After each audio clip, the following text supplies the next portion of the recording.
Depuis plusieurs décennies, des groupes de personnes avancent différentes théories sur l'existence des ovnis et des extraterrestres. Certains pensent que ces êtres venus d'ailleurs nous rendent régulièrement visite depuis que l'humanité existe. Ces théories sont basées sur des témoignages mais également sur des faits historiques. Qu'en est-il exactement ? La plupart des récits trouvent des explications rationnelles et les preuves historiques sont, par ignorance, mal interprétées. Je vous propose donc dans un premier temps d'étudier ces traces historiques et de comprendre le vrai message, la véritable signification que nos ancêtres ont voulu nous transmettre au travers des âges. Nous regarderons, analyserons également des vidéos que l'on peut trouver sur Internet.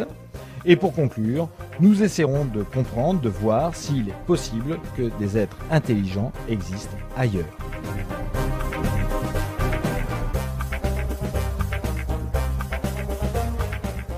Je vous propose tout d'abord les 3 crânes de cristal. Ces 3 fameux exemplaires, les plus connus, sont à la base des théories sur le fait que des extraterrestres seraient venus à l'époque précolombienne nous rendre visite.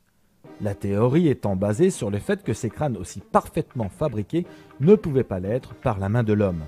Eh bien, ces théories ont en partie raison car ces 3 crânes, après plusieurs analyses, ont été démasqués comme étant conçus au milieu du 19e siècle. L'analyse par la datation au carbone 14 étant impossible, d'autres méthodes ont été appliquées, dont notamment celle de l'hydratation. En gros, plus un objet est ancien, plus les molécules d'eau pénètrent à l'intérieur. D'autres analyses démontrent la présence de plantes originaires de l'île de Madagascar qui, justement, commençaient l'exploitation et l'exportation du cristal au milieu du 19e siècle. D'autres analyses révèlent la présence caractéristique de travail à la machine sur ces crânes de cristal, notamment les meules. Et ils sont présents sur ces 3 crânes. Notez également que les crânes exposés au Quai Branly et au British Museum ont la même origine, celle de l'antiquaire Eugène Boban, qui était un antiquaire reconnu au 19e siècle justement. Passons maintenant aux piles de Bagdad. Ces piles réalisées dans un pot de terre cuite d'un diamètre de 8 cm et d'une hauteur de 15 cm seraient, selon certains, issues d'une technologie extraterrestre avancée. Or, on peut être surpris que des extraterrestres maîtrisant le déplacement dans l'univers et peut-être l'atome utiliseraient encore de la terre cuite pour des piles. En fait, de piles pour une utilisation domestique, il s'agit véritablement d'un outil utilisé par des faussaires qui, à l'époque, auraient trouvé et exploité un phénomène électrique, l'électrolyse, sans pouvoir réellement l'expliquer.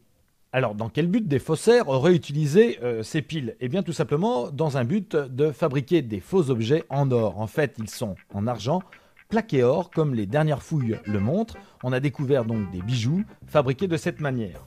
En fait, il s'agit donc de la galvanoplastie et dans ces piles de Bagdad, on a constaté que les cylindres de cuivre portaient une platine bleue et c'est justement caractéristique d'une utilisation de la galvanoplastie à l'argent. Ces piles datent de 2250 avant Jésus-Christ.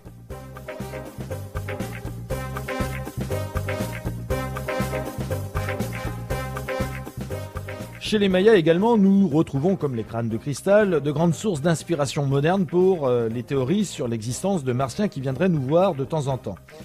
Notamment la tombe du roi Pakwal. Ce roi, qui vécut de 603 à 683 avant Jésus-Christ, est connu sous le nom de Pakwal II ou Pakwal le Grand. Il fut l'un des plus célèbres souverains de la cité-État de Palenque. Il monta sur le trône à l'âge de 12 ans et mourut à 80 ans. Ce roi est également un roi bâtisseur et son somptueux monument funéraire est là pour le rappeler, notamment sa pierre tombale, son sarcophage, découvert en 1952 d'un poids de 5 tonnes. Alors certaines théories présentent cette pierre tombale comme une preuve irréfutable que les Mayas étaient en contact avec des extraterrestres puisque sur cette pierre, l'on distingue un cosmonaute aux commandes d'un vaisseau spatial. Malheureusement, la réalité religieuse de l'époque nous rattrape et donne une explication tout autre. Tout d'abord, en inclinant le sarcophage de 90 degrés, on ne voit plus du tout un cosmonaute et un vaisseau spatial, mais plutôt, et comme les traditions funéraires de l'époque le stipulent, dans bon nombre de découvertes archéologiques, un homme en train de mourir. Il s'agit en fait du roi Pasquale, saisi pour ainsi dire au moment où il se renverse en arrière pour mourir, et de son corps surgit l'arbre de la vie, le sébia, que surmonte un oiseau quetzal.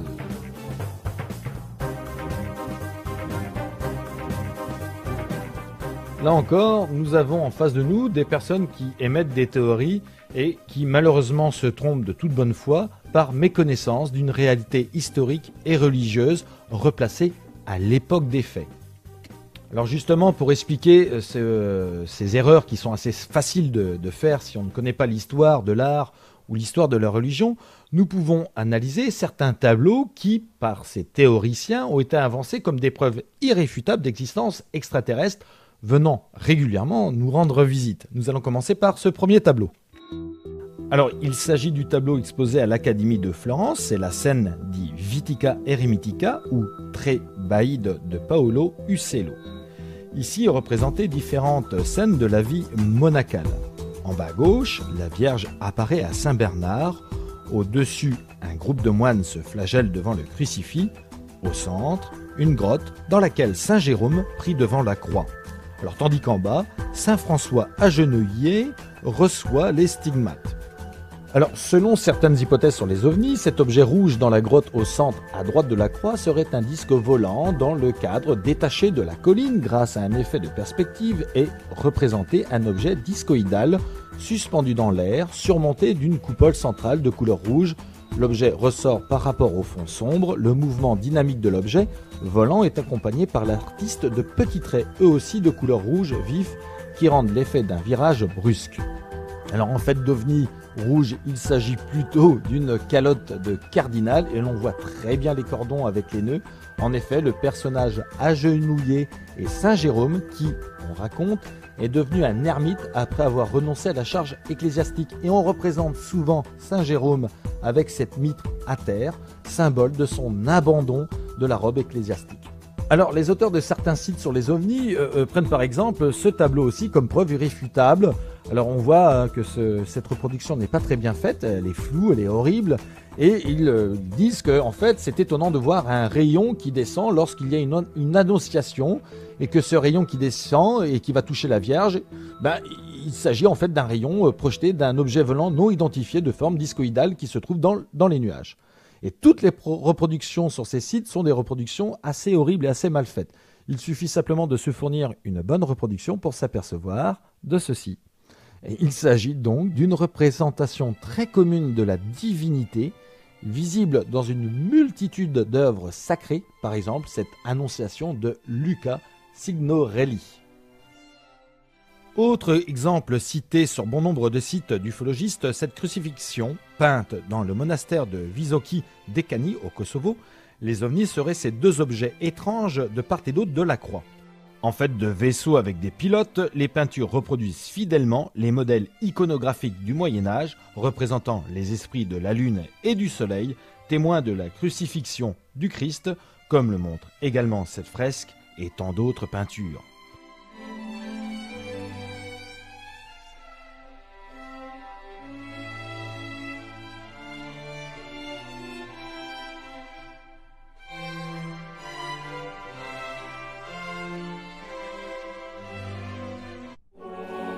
Un autre exemple bien souvent cité sur les sites, c'est le baptême du Christ, où certaines personnes soutiennent qu'un ovni, placé en haut dans le ciel, envoie 4 rayons lumineux. En fait, en agrandissant l'image, il ne s'agit nullement d'un ovni, mais de la représentation canonique de l'Esprit Saint qui apparaît sous la forme d'une colombe dans un halo lumineux, comme bien souvent cela était le cas dans d'autres tableaux représentant la même scène.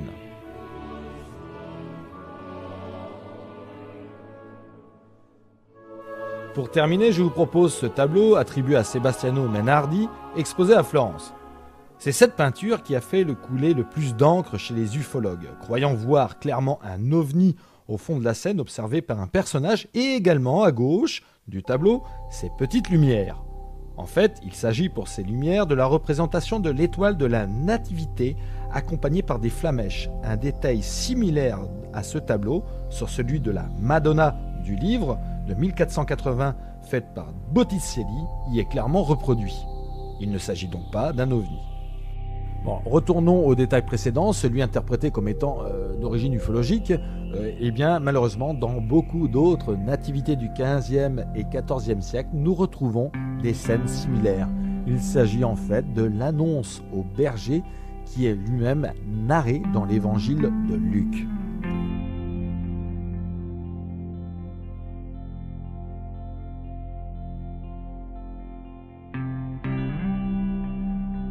En guise de conclusion, peut-on imaginer qu'une peinture italienne de 1400 par exemple, ou qu'une œuvre anonyme d'icônes byzantines puisse réellement insérer dans des scènes à sujet religieux quelque chose de non canonique et de codifié? Ceux qui choisissaient ces représentations en contrôlant de façon pointilleuse les scènes représentées étaient de fait les commanditaires de ces œuvres. Ces croyants n'auraient jamais accepté de telles œuvres si elles ne respectaient pas les règles et dogmes de l'époque. Ces œuvres étaient réalisées sous contrat et devaient se plier aux croyances de chaque époque.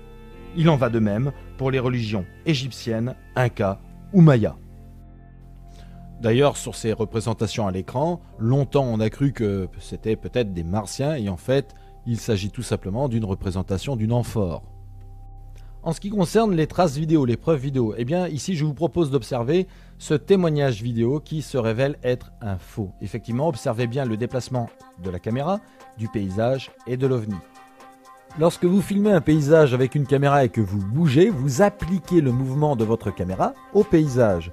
Ici, représenté en trait bleu, vous allez le voir sur l'image, c'est le mouvement de la caméra et donc du paysage. Et sur le trait rouge, c'est le mouvement de l'OVNI. Ils devraient tous les deux se déplacer de la même manière. Si je bouge ma caméra de droite à gauche, le paysage et l'OVNI doivent se déplacer de droite à gauche, ainsi de haut en bas si je bouge de haut en bas ma caméra. Et bien là, sur cette image vidéo, au ralenti, on constate que lorsque la caméra se déplace de droite à gauche, s'incline de droite à gauche, le paysage suit le même mouvement, alors que l'OVNI, lui, reste sur le trait rouge, c'est-à-dire rectiligne, il ne bouge pas. Ce faussaire n'a pas utilisé la méthode du tracking vidéo qui consiste à faire bouger les objets que l'on met en surimpression sur une image vidéo.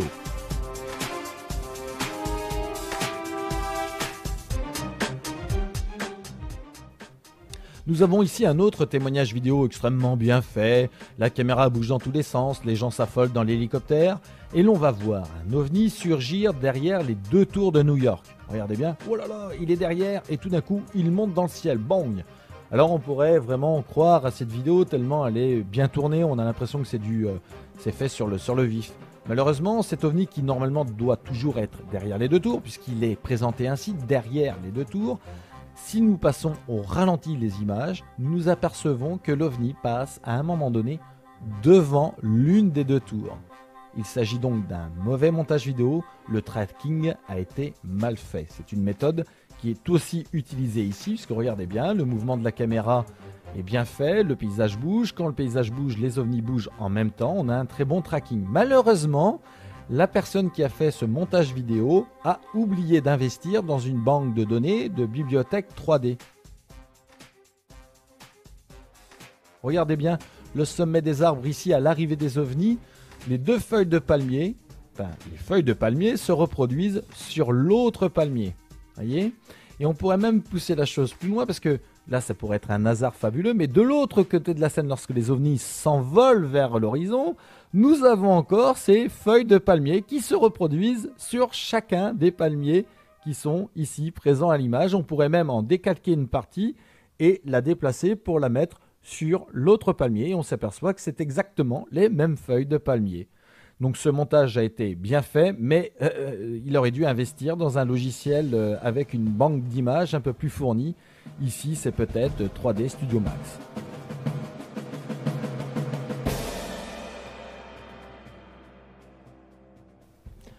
Il y a par contre des documents actuels qui sont assez troublants et ne trouvent pour l'instant aucune explication rationnelle. D'autant plus que ces documents nous préviennent directement de l'armée ou d'observateurs dignes de confiance. Exemple, ici, lors de la vague d'OVNI qui a envahi le ciel de la Belgique. Ici, nous avons plusieurs militaires à bord de leur appareil qui ont pu filmer aussi bien en visuel que sur leur écran radar des objets volants non identifiés dont le comportement était assez suspect puisqu'ils arrivaient de passer à une vitesse de 0 km/h à plus de Mach 6-7 en quelques secondes. Nous avons donc des témoignages très probants et troublants de militaires, généraux ou alors de pilotes, de gendarmes et aussi de nombre de témoins assez impressionnants qui au même moment, au même instant, ont observé exactement la même chose. Dans le ciel. Sur le radar, on pouvait remarquer un petit cercle avec une sorte de queue à la gauche de l'écran. 4 autres bases signalèrent le même écho sur leur radar. quelque chose de très étrange volait dans le ciel belge. L'armée de l'air donna l'alerte.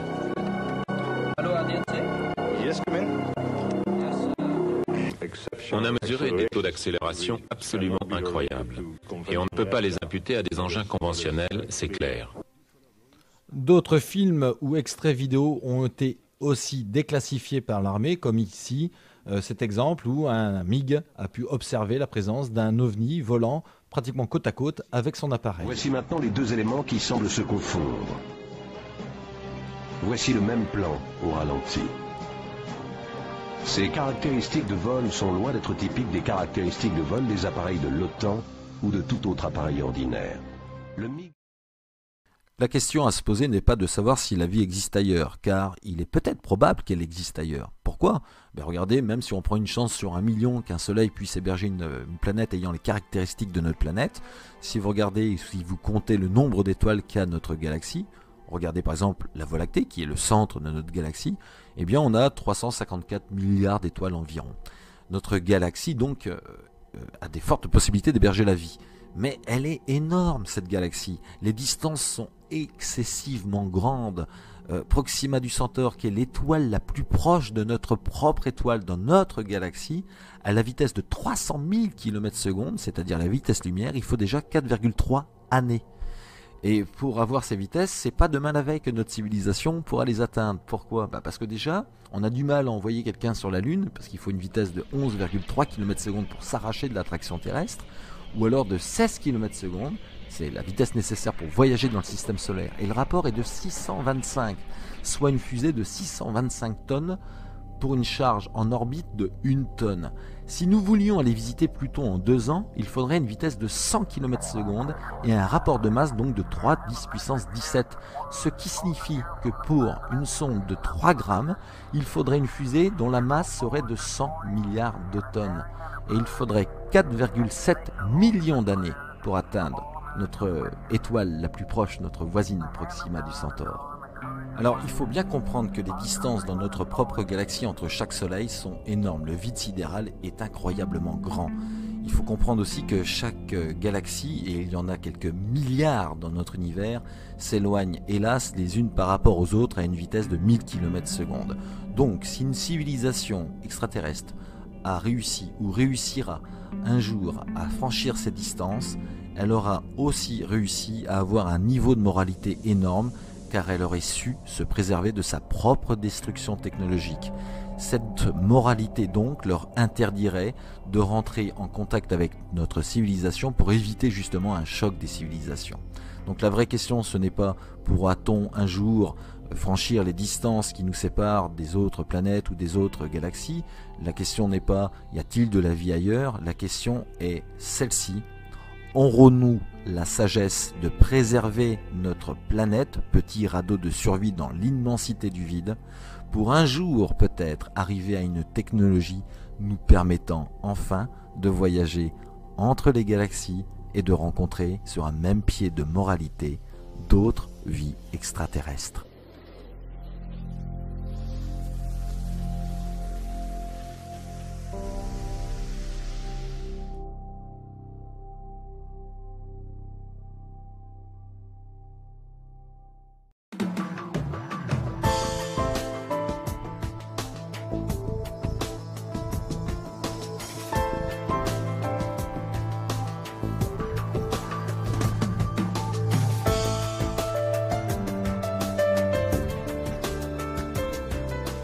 Depuis plusieurs décennies, des groupes de personnes avancent différentes théories sur l'existence des ovnis et des extraterrestres.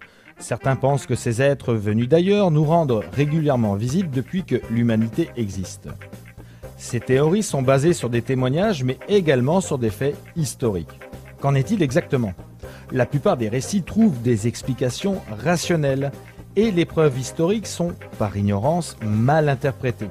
Je vous propose donc dans un premier temps d'étudier ces traces historiques et de comprendre le vrai message, la véritable signification que nos ancêtres ont voulu nous transmettre au travers des âges. Nous regarderons, analyserons également des vidéos que l'on peut trouver sur Internet. Et pour conclure, nous essaierons de comprendre, de voir s'il est possible que des êtres intelligents existent ailleurs.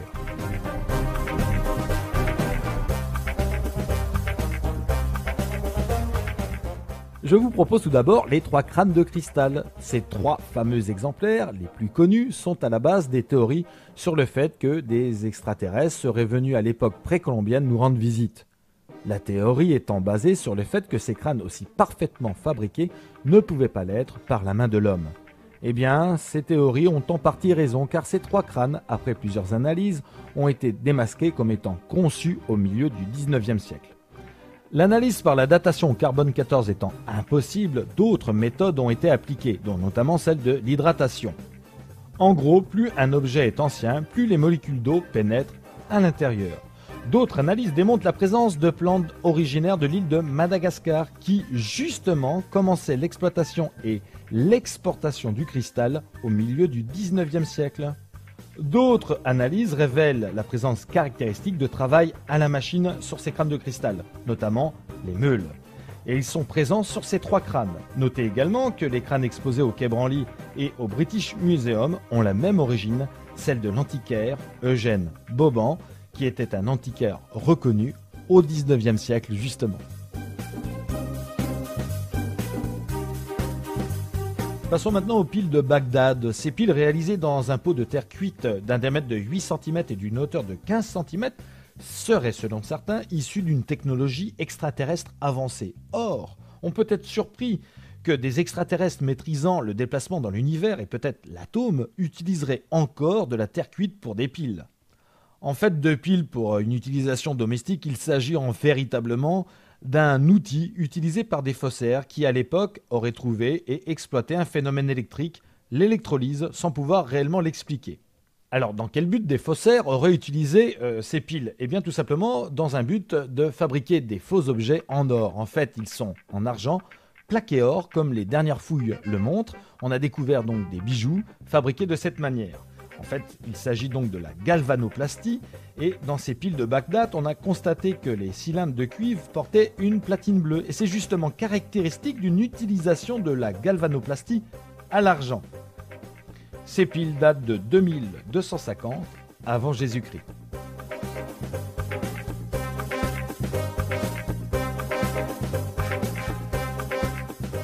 Chez les Mayas également, nous retrouvons, comme les crânes de cristal, de grandes sources d'inspiration moderne pour les théories sur l'existence de martiens qui viendraient nous voir de temps en temps. Notamment la tombe du roi Pakwal. Ce roi, qui vécut de 603 à 683 avant Jésus-Christ, est connu sous le nom de Pakwal II ou Pakwal le Grand. Il fut l'un des plus célèbres souverains de la cité-État de Palenque. Il monta sur le trône à l'âge de 12 ans et mourut à 80 ans. Ce roi est également un roi bâtisseur et son somptueux monument funéraire est là pour le rappeler, notamment sa pierre tombale, son sarcophage, découvert en 1952 d'un poids de 5 tonnes. Alors certaines théories présentent cette pierre tombale comme une preuve irréfutable que les Mayas étaient en contact avec des extraterrestres, puisque sur cette pierre, l'on distingue un cosmonaute aux commandes d'un vaisseau spatial. Malheureusement, la réalité religieuse de l'époque nous rattrape et donne une explication tout autre. Tout d'abord, en inclinant le sarcophage de 90 degrés, on ne voit plus du tout un cosmonaute et un vaisseau spatial, mais plutôt, et comme les traditions funéraires de l'époque le stipulent, dans bon nombre de découvertes archéologiques, un homme en train de mourir. Il s'agit en fait du roi Pasquale, saisi pour ainsi dire au moment où il se renverse en arrière pour mourir, et de son corps surgit l'arbre de la vie, le sébia, que surmonte un oiseau quetzal.